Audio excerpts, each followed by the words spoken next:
Hello gamers, Powered Heal here, and welcome to the Classic Plus Corner. This is a segment of the channel where we discuss all things WoW Classic Plus. This will be episode 11, and we'll be talking about fishing today. So before we kind of get into fishing, I just wanted to make a note about the video frequency on the channel. So we've been trying to do one video a day. Unfortunately, I'm feeling under the weather as of late. I went to the doctor. It's nothing serious, so don't worry about that, but probably just going to be feeling kind of meh for at least another week or something like that, it seems like. So the upload schedule might be a little bit inconsistent, but hopefully we get back on track. And with that, let's just talk about fishing. So I've wanted to talk about fishing for quite a bit because there's just like so much I think that could be improved kind of going into WoW Classic Plus, or even, if we're just talking about other games in general. And lots of games have taken kind of like a fresh crack at fishing or just gathering profession in general lately. And we'll talk about some of the ways that they've done that. One of the main themes of this video, the recurring themes, is probably going to be, do we want fishing to be in an AFK activity where it's, you just more kind of set it and forget it? Or do we want it to be something a bit more active? And, games as of late seem to be kind of leaning into this sort of more active style for sorts of gathering professions, and I think it makes sense on the surface. People think, okay, well, one of the reasons why people don't want to interact with gathering professions, especially stuff like fishing, is that, it's just very AFK, very brain off, and if we make it a bit more engaging and interactive, more people want to, therefore, interact with it. And I don't think that that's necessarily like a flawed idea on the surface, but I think that there's lots of things you can do in the game that do involve interaction, typically in all of these MMOs. So you have to be a little bit careful because if you make something fully active and you remove the ability to kind of do it passively, now you're kind of losing out on some of the few passive things you can actually do in the game. And I think that, fishing can be something that in World of Warcraft that a lot of people enjoy passively. And I tend to be one of those players. Depending on the point in the expansion, I will fish a bit more actively, but there's definitely been periods of times where, I'll just be chilling, watching something on Netflix or watching a YouTube video. I don't really feel like, hardcore playing the game at that moment. I'm kind of just chilling, but I like just being in the world. I like maybe the background music, things of that nature. And I'll have, fishing up on my second monitor. Maybe I'll even have 2 accounts fishing. And, I'll just be kind of clicking the bobbers while I watch something, or while I do something else if I'm working or something like that. So there's a lot of things that you can kind of do passively that, actually kind of, I would say, bring more enjoyment, or people end up liking more than you would expect.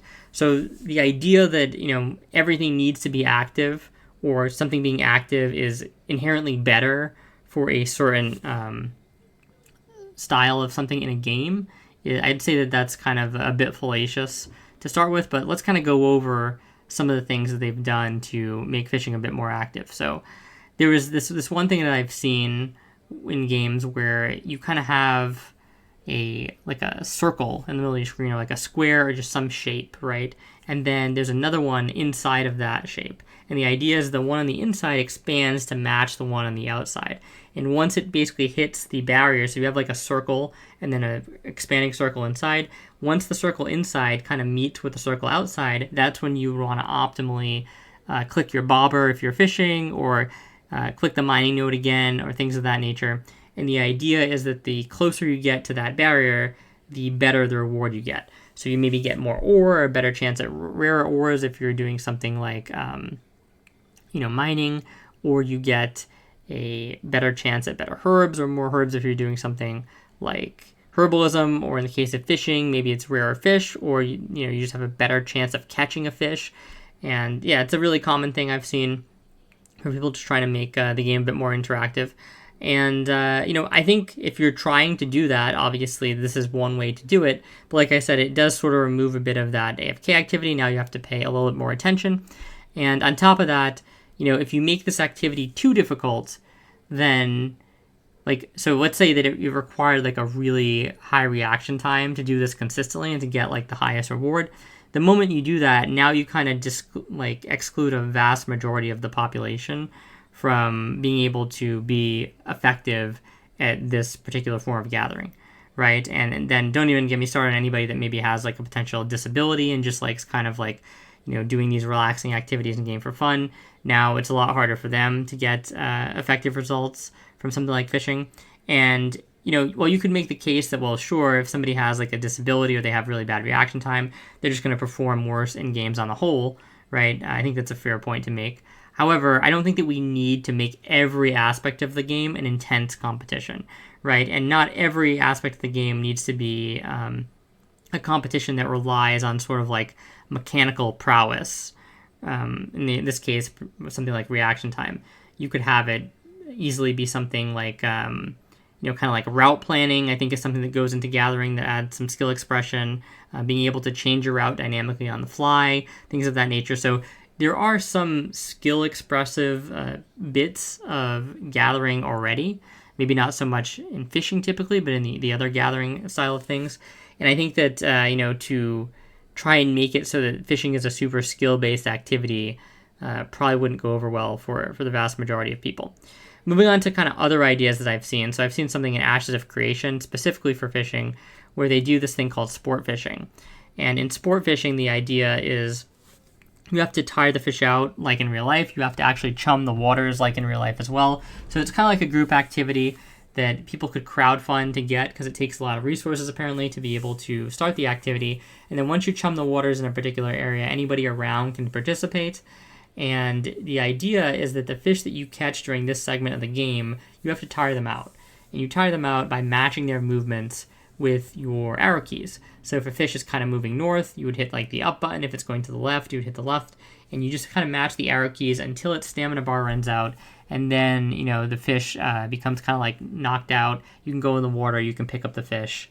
And that's how sport fishing works. And I think sport fishing is an interesting idea. Personally, if I were to go this route, I would have this be sort of like a cosmetic or title thing only. I think once you start kind of adding like really important, rewarding fish to this, maybe that are, used in recipes and things of that nature, you kind of run into a problem, because now basically everybody wants to sport fish. And the only point of fishing kind of maybe becomes sport fishing. I mean, it wouldn't have to be the case. You could always put other types of fish that you can still only get in the world. And as far as I know, you can still fish normally in Ashes of Creation, right? It's not only about sport fishing. And I haven't really played the game enough to understand, how different the normal fishing is from the sport fishing in terms of the value created there. I would assume that the sport fishing is probably a bit more because it requires more investment. But yeah, I think if I were to do something like this, I would just make it sort of like a cosmetic thing, like almost like a Stranglethorn fishing tourney. So maybe like rewards like that, if we were going to do any rewards, where they are rewards and they do make things a little bit more convenient, but they're certainly not required for fishing or anything of that nature. And I think I would be very, hesitant to put very unique fish for very unique, powerful recipes in there. But those are a couple methods that I've seen kind of to try and deal with fishing. And I have a method that's a bit different. It kind of involves a combination of the AFK style fishing that we currently have with a bit more of active fishing. And this basically comes down to changing the perspective on, or our perspectives on, what we think fishing should be in a game. And it seems like more recently people want to get really caught up in the casting, the reeling in, the actual like fishing part, where the fish bites the hook and then you have to actually bring it back in. I think it could actually be more fun to focus on another part of fishing that's pretty integral IRL, which is the finding of the fish. And if you've ever gone fishing IRL, you know that kind of like the most important thing probably to fishing, or to determine whether you're going to get fish, is whether there's fish where you're fishing, right? And that sounds kind of obvious, but it can kind of be lost on people sometimes. I think people just assume that fish are kind of everywhere. They're like that ubiquitous. And although there's a lot of fish in the sea, as they say, they may not necessarily all be in the same spots. So the idea with what I have is that it's more trying to like track fish, kind of like you would IRL, and fish in specific areas of the map that are just more abundant. There's more fish at that particular moment. And how would we do this, right? Though, how would we kind of mimic this thing that you see IRL in the game, and why would we want to mimic it, first of all, I guess, right? Well, I think it has some cool group dynamics, right?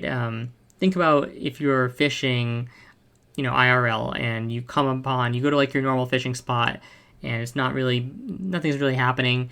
So maybe you try a couple other spots out wherever you happen to be, and at that point you're like, oh wow, the fish are really hitting here. So maybe you call your buddy up, he likes to fish, and now all of a sudden he comes down there, he calls his friend, and somebody else comes down there, and before you know it, you've got like 3 or 4 people fishing at a certain fishing spot, that the fish are really biting at, and it's really fun. I think the same sort of thing can happen in WoW. If you kind of break it down like this, right, people will find these spots, they'll tell their friends about it, their friends will fly there or get there on their mount, start fishing, and it makes fishing a bit more of a social activity. So we're kind of leaning into that as well, as opposed to the, really making the mini game of fishing more elaborate. Instead of doing that, we're kind of leaning into the social bit. And how would you kind of do this, right? So I paused my little video here on the Bay of Storms because I wanted to talk about this in particular. You would basically do it with a grid, I think. So you would take all the water here in the Bay of Storms, and you would break it down into a little grid where all these things are like little squares. Now, exactly the size you want to have, I'm not exactly sure. But the thought process would be that in all these little spots of the grid, there's ranges of fish activity. So it can be from low all the way to high. Now, if you wanted, we could still have the same system that we have in current Classic, where no matter what, you throw your lure into the water, you're going to catch a fish. It's just that could be like the fodder fish, kind of like the fish that it's not really used in a stat food. Maybe it just helps to level up cooking, and it's a very basic food ingredient that you could just use to restore health, right? So you could kind of keep it like that, where pretty much if you throw into water where you're at level, you will get a fish, and you will get fishing experience to help level it up. So that doesn't have to change. But what could change is the rare fish in the area. So something like knightfin or stone scale eels, they would have a higher rate depending on which tile they're on. And, some of these tiles might be for stone scale. Some of them might be for dark claw lobster if you made that into a useful fish. You could have another one for knightfin if knightfin actually spawned in the bay, right? And then as well as having different tiles for different fish, you could have different volumes of fish. So you could have this one has like a high amount of knightfin, okay? And then another tile maybe has like a medium amount of knightfin. Another tile has a high amount of dark claw lobsters. And the idea is that these would last for like 2 to 4 hours maybe. And I think it's important that they last long enough where you can kind of tell other people about them and they could show up there and start fishing, but not like too long where you're going to have like just insane crowds at every one because, 2 or 3 hours in, the whole server's there, and then they're there for the rest of the, remaining 5-hour period or whatever. So I think probably like a 2 to 4 hour period before they change makes sense. I also think you don't want to have them kind of too spread out. Like, you don't want to have them be too scarce. And how I would break it down is kind of 3 specific types. So I'd have low yield, medium yield, and high yield. I think that'd be a good basic starting point. You could obviously play around with these, but low yield would be the most common patches, and they would basically be like the filler patches, right? And then medium yield would be the next patch, where you could have them be groups of little patches of squares on this, right? So it's not just like you have to find the exact tile where this, the fish are actually spawning at. You could have multiple tiles linked together around like some of these island clusters in the middle, right? And then it changes every so many hours. But yeah, the medium tiles would be easier to find. And I think that the way that you want to do it is if you move around a little bit and you cast your lure in multiple spots, then you'd be able to find a medium tile relatively quickly, right? It doesn't take that much effort to find a medium tile. But the high spawning tiles, I think it would actually be really cool if those are quite rare. And, they're just kind of something you're not really counting on getting. But if you do kind of luck into one or find out about one, if your buddy tells you about one, it's a really cool thing. And, you'll make a lot of profit from that session. So how would this actually work? Well, you would basically tell what tile you're in by how many fish you're catching. So you would have to actually go to different places on the map, cast your lure, and see what the rate is, right? And it would require obviously staying there for a little bit because you could kind of just get lucky. Maybe you're in a low tile spot and you just happen to, where there's like a 20% chance to catch a Nightfin per cast, and you just happen to catch like 5 in a row, you know? So you'd have to stay at a spot a little bit, kind of feel it out. Maybe you kind of get tricked even in some cases because you're at that low spot. You just had good RNG. You think you found a really good fishing spot. You call your buddy over. Then all of a sudden you go on a super, like cold streak, right? And you're like, oh, this just can't be one of the higher end spots, right? And then you go and find a different spot. So there's a bit of trial and error. There's a bit of friction there, right? It could be frustrating in some cases, right? But it's not something you would have to participate in, right? So my idea is that even if you wanted to just purely AFK fish, you could still be in a spot and AFK fish. You just wouldn't be maximizing the amount of kind of fish you can bring in a given area. And I also think this is a kind of a cool way to deal with bots a little bit. Now, this is never going to solve the bot problem if Blizzard doesn't actually come in and start banning bots, right? This at the most is going to slow down their resource acquisition rates. And, it may not even necessarily do that to a complete degree because you might have like a botter who's in charge of a fishing network and he is like, actively kind of going out to find which nodes are strong, and then he moves all his bots there for a certain time frame, and then once that spot kind of shrivels up, he moves on to the next spot, and maybe he broadcasts this communication to other botting communities. They do rotating shifts or something like that. So there's ways for botters to play around this, obviously. Although I do think it could be funny to see like a bunch of what are clearly botted accounts roll up on a specific spot. Might be particularly easy for Blizzard to ban them if that happens, and probably be way easier than just having them stand in some obscure part of the map, right? So that could be fun if they actually had GMs in the game that they brought back for Classic Plus, holding our breath, right? But yeah, so I think that it could even help with the buying situation a little bit, but it's really more for the players, and it kind of provides this bit of flexibility too, where it's like, if you want to really maximize the amount of profit you're making through fishing, then you have an opportunity to try and do that by kind of going through different places on the map and finding that exact spot, and then hunkering down there for a little bit and making a ton of gold, right?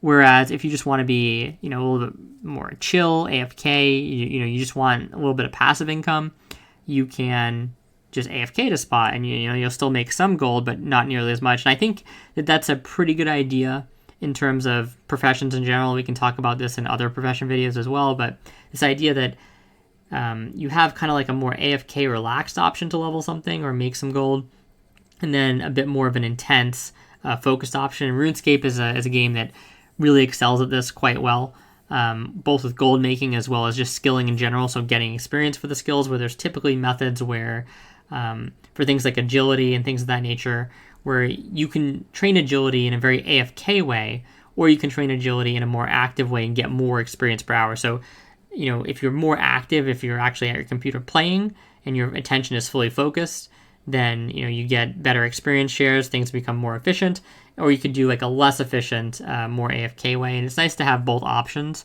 just for whatever people are feeling on that particular day, right? So, yeah, I think that it's an interesting idea to have the map broken up into a grid. You could also handle these grids in multiple ways.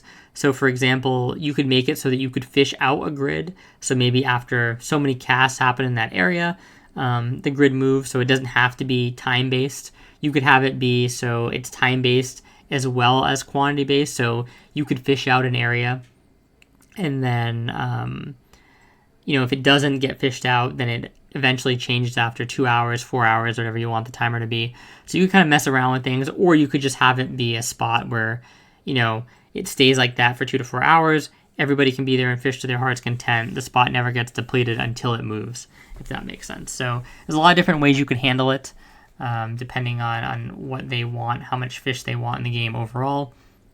And the last thing I want to talk about was to kind of compare this to pools, right? Because some people might be thinking, well, we kind of already have this now with pools, right? That's the idea of pools, is they're kind of like the more active version of World of Warcraft fishing. And I think pools are, they're fine. They're great. There's not like a ton of problems with pools. And I think especially given at the time they were implemented, it made sense to implement them like that to give the player like a clear direction as to like where they should be fishing. And you can compete after pools, so that's really cool. It's almost like in some cases competing after a lotus spawn. I fought people out on the beach of Tartarus for pools, so I'm not unfamiliar with things of that nature. But there's a couple of issues with pools that I see, and I think that the main one is just the fact that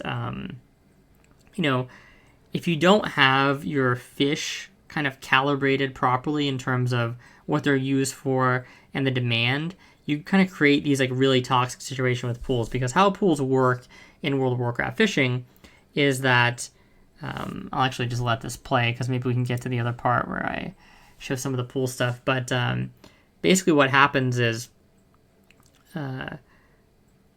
if you farm a pool, then it goes away and it can respawn as one of the 4 pools in the area, or however many pools can spawn in that given area. So let's say that you have something like Firefin that's really inexpensive. It doesn't have a use really at all. It does have a use, but it doesn't require a lot of Firefin to really satisfy the server's needs. So the price of Firefin is just always in the gutter, right? And you come upon a Firefin pool. You basically have to fish this pool in order to make another pool pop up that could be one of the types of fish that you do want.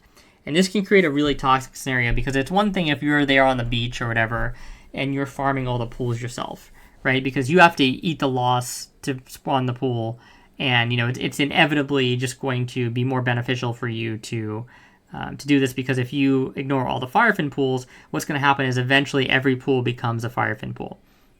Now, the problem with this, and you add other players into the mix, is that there's a bit of game theory going on here, right? If other players know that you know this, and you're going to be the one that are getting the Firefin pools, what they can do is they can selectively only fish at the high-level pools, right? So they can basically be forcing you to do all the labor of, cleaning up all the bad pools, while they are exclusively feeding off the good pools.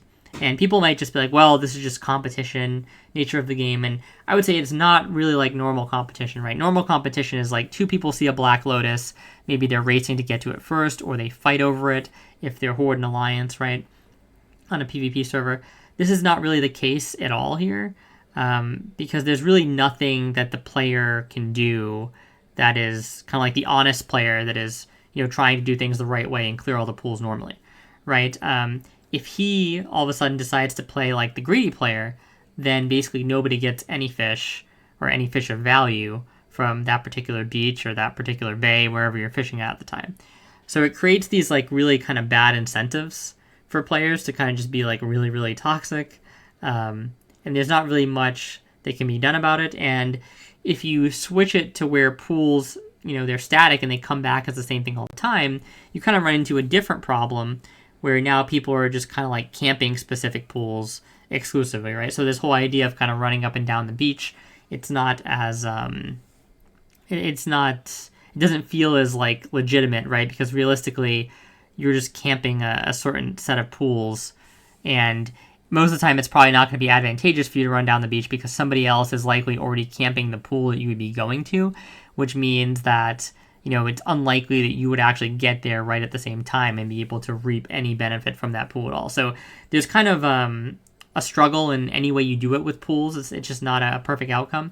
And I do think that the tile system, where you have these various tiles and, you have to like find which tile is the one that's spawning the most fish, like that does sort of solve this problem a little bit.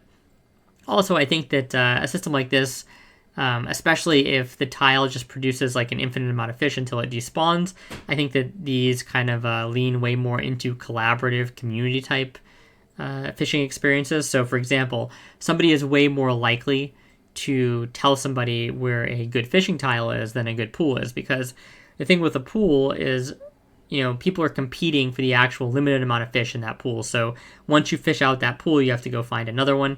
And if you find a stone skin pool, you're not going to be calling all your friends over to fish it with you, because that's going to like directly detract from your value. Now, if you have this other system, the tile system, where everybody can get the same amount of fish, sure, technically you are reducing your value, because more of the rarer fish are coming into the economy, the more people you notify to go fish in this pool. So that is something that's happening, but for a lot of players, they don't really view things from that perspective, and it just doesn't feel as bad for them, even if it could be close to as bad.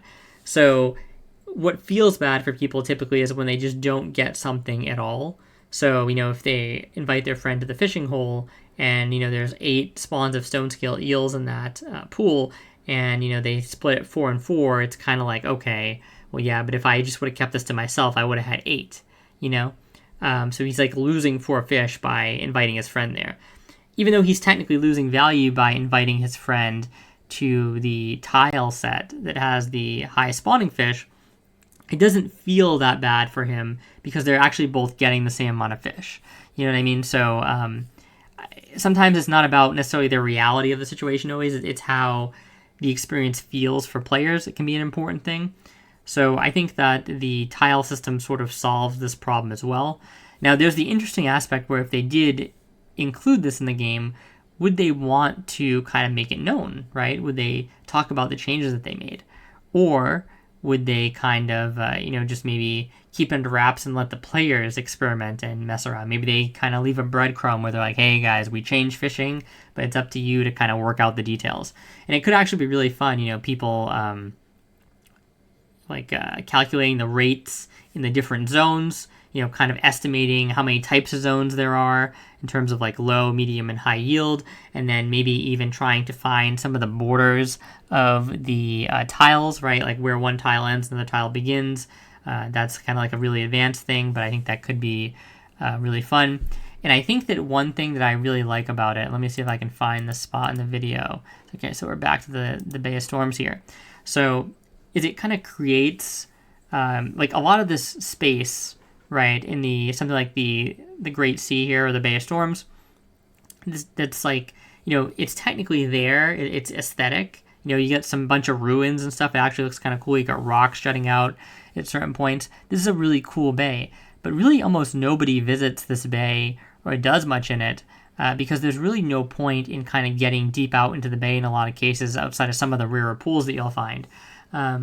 Because for the most part, if you're on the shore, you're getting certain types of catches. And then it does change if you go deeper into the water, but that's basically it. It's sort of like a binary, right? At the shore, there's one type of thing, and deeper out, there's another type of thing. But, it doesn't really change whether you're at this rock or at this rock or at this rock. But if you had the system with the tile sets, then there's a lot more use for little bits of the map like this, right? So these things become not only aesthetic, they actually become functional in that you need a spot to kind of go out to be able to stand to fish. So you could kind of go out on these weird looking platforms and rocks and islands, right? Imagine like you hit like a really good stone scale eel spawn off the Molten Core Hydraxian Warlord Island here, or you find like a really good nightfin spot over here towards the middle of the map. And, you can even add dangers, kind of like the giants that spawn this area, but are maybe more aggressive and things of that nature that are trying to contest you at these spots constantly. You could do a lot of fun things if you really look to utilize this space and get creative with it. And I think we have, later in this video, we show the other shore. Yeah, so we talked a little about the Tarnara shore here, and it would be a bit harder to do here in the sense that you couldn't really expand outwards, because I think it would be a very negative idea to have tiles in an area where only some classes could access. So I think the only classes that can actually fish on water, if they even can, from what I remember, is like Priest as well as Shaman, right? That have the like water walking, or Shaman can give it to somebody else, but you wouldn't really be giving it to your competition typically. So it would be kind of toxic if you had tile sets that go out into the water out here where there's no there's no like debris that you could stand on to fish. So you'd always want like debris around the spots you're going to create tile sets for. What you could do on the beach though is you could either have this continue to be the the pools like we currently have, right? So you could do a mix of pools, especially in the lower level zones, and then transition it to the tiles for like the really high level zone fish. Or you could make this into a tile set as well, but just make it along the beach, right? So instead of it being a thing where you're kind of going out into the bay and you're looking at tiles out there, it would be a situation where you are basically just cutting up the beach shore into tiles, and you basically have people running up and down the beach and trying to find which segment of the beach is kind of popping at any given time, and then telling their friends about it or things of that nature. So yeah, I think that this would be a really fun idea and a cool way to do fishing. It's a nice compromise, right, where there's some amount of active play to finding a good spot, but once you find a good spot, you can then AFK it for a bit, right? So it's a bit of a balance there where you still have that AFK aspect, but there's a bit more, interaction. There's also a lot of social dynamics that could be created, like I said, because, again, people are talking to each other about the spots. They're telling their guildmates. Maybe you could even have people, if they really wanted to get metagame and competitive with the fish, they could have like an alt character like standing in a spot pretending like it's a good fishing spot or something, or a group of characters to kind of throw people off. And while their character is in a secret good spot, you can kind of do all sorts of things like that, depending on what you want to do. So I think it'd be really fun. I think this is one of the more fleshed out ideas I have about gathering, and I would love to see something like this implemented in the game. Whether they will or not, who knows. But if you like this kind of stuff, like, comment, and subscribe, and I will talk to you guys next time. See ya.